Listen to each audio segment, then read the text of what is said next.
Jason, obviously good numbers here. The market likes it. But do you think you're going to be profitable by the fourth quarter of this year? Oh, absolutely. I think we're expecting over $100 million in adjusted EBITDA in the fourth quarter of this year. So really feel good about the trajectory of the business and are on a really great track to have Q4 be a big quarter for us.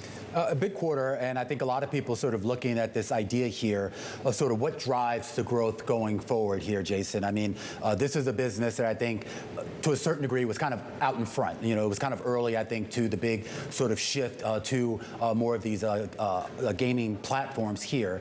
And a lot of people sort of want to know, is this growth story one of additional users, or is it maybe trying to monetize the user base that you already have? I think it's all the above. We're really in the very infancy stage of the industry. There's still tons of new users coming in. States are passing legislation and new markets are opening up. And you're finding customers that are, adopting new sports, new products, and growing their spend with us too. So if you look at it, we've had very consistent growth both in our monthly users and in our average revenue per user. And we expect that to continue. We have Massachusetts opening up, hopefully in March. That'll be another big growth spurt for us. So lots of great stuff on the horizon. What about M&A, Jason? Do you see yourself entertaining another large deal after the environment has frankly changed? Obviously right now we're very focused on our internal operations, on becoming more efficient, on finding ways to cut costs, finding ways to grow revenue.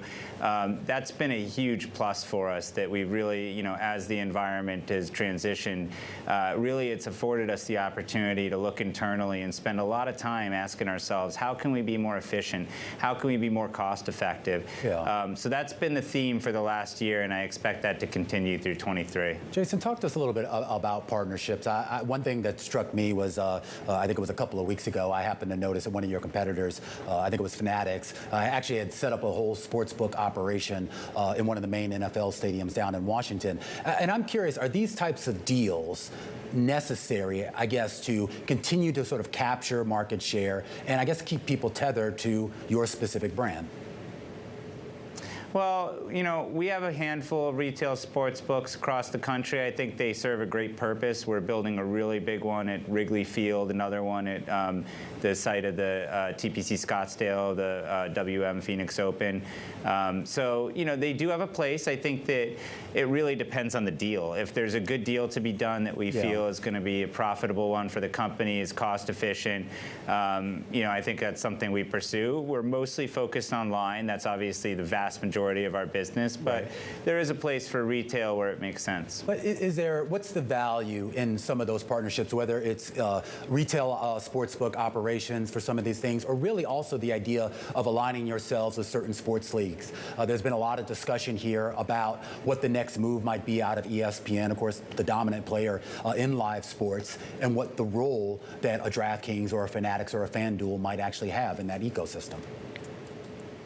Well, on the first point, we do, right now, the relationship I mentioned with the Cubs, we're building at Wrigley Field with the PGA, TPC Scottsdale.